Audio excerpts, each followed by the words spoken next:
You know, I wish they would come and visit and see the hardware that we're doing here. And I think that would change their mind. You know, those guys are heroes of mine. There are many more ways to fail than to succeed. For a rocket, there's like 1,000 ways a thing can fail and like one way it can work. You could have a lot of rocket failures. The first stage. Liftoff of the Falcon 9 rocket. 3, 2, 1. What I'm trying to do is to make a significant difference in spaceflight and help make spaceflight accessible to almost anyone. There need to be reasons to get up in the morning. You know, life can't just be about solving problems. Otherwise, what's the point? There's got to be things that people find inspiring and make life worth living. If somebody is doing something that is useful to the rest of society, I think that's a good thing. Like, it doesn't have to change the world. Like, if you're doing something that has high value to people, I think that's fine. Like, stuff doesn't need to be changed the world just to be good. Depending upon how well you want to do, and particularly if you're starting a company, you need to work super hard. And I mean, if you do simple math, say like, okay, if somebody else is working 50 hours and you're working 100, you'll get twice as much done in the course of a year as the other company.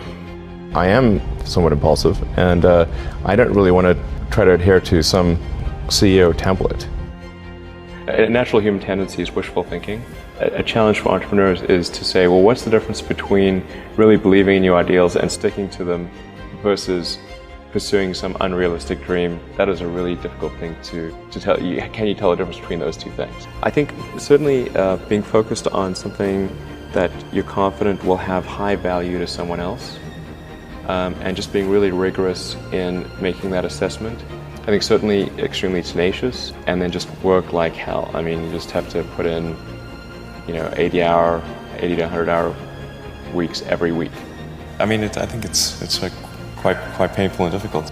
So all those things improve the odds of success. I came to the conclusion that if we can advance the knowledge of the world, if we can do things that expand the scope and scale of consciousness, then we're better able to ask the right questions and become more enlightened, and that's really the only way forward. That's unreal. Space is hard, and rockets tend to fail, unfortunately. Even when you've got like a lot of really smart people working super hard to minimize the probability of failure, it's still there, and it's quite significant. People have asked me like, well, why are rockets, especially hard? Part of it is like everything has to work the first time. Like you can't do a recall, you can't patch it.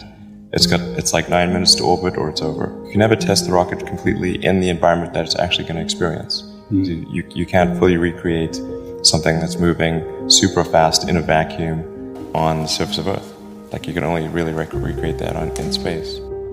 I mean, I think it's like quite painful and difficult, honestly, and it feels terrible. I mean, the company is sort of looking to me to rally them, and I do. But I honestly feel super bad. So what does super hard mean? Well, when my brother and I were starting our first company, instead of getting an apartment, we just rented a small office and we slept on the couch. And we showered at the YMCA, and we're so hot up we had just one computer. So the website was up during the day, and I was coding at night. 7 days a week, all the time.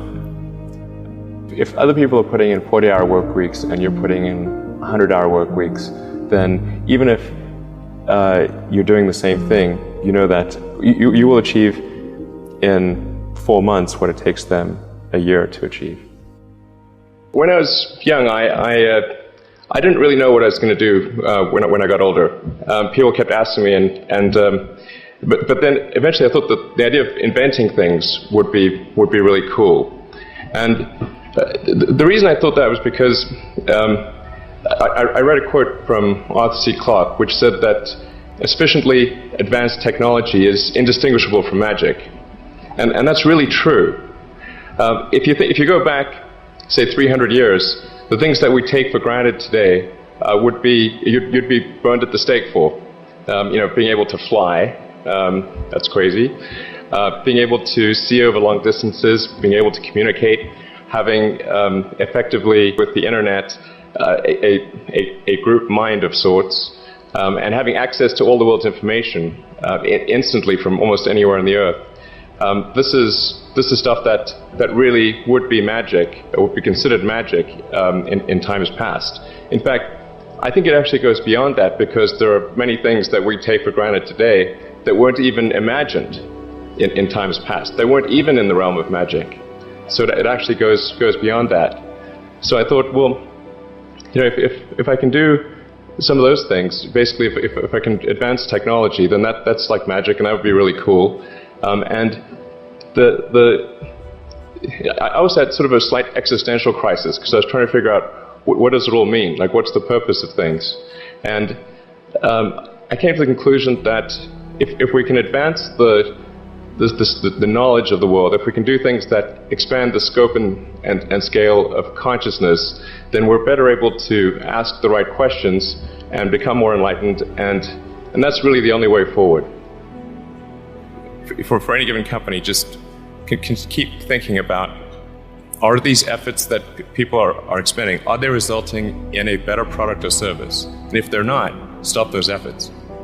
And then the final thing is don't just follow the trend. You may have heard me say that it's good to think in terms of the physics approach, or first principles, which is, rather than reasoning by analogy, you boil things down to the most fundamental truths you can imagine, and you reason up from there. And this is a good way to figure out if something really makes sense, or if it's just what everybody else is doing. It's hard to think that way. You can't think that way about everything. It takes a lot of effort. But if you're trying to do something new, it's the best way to think.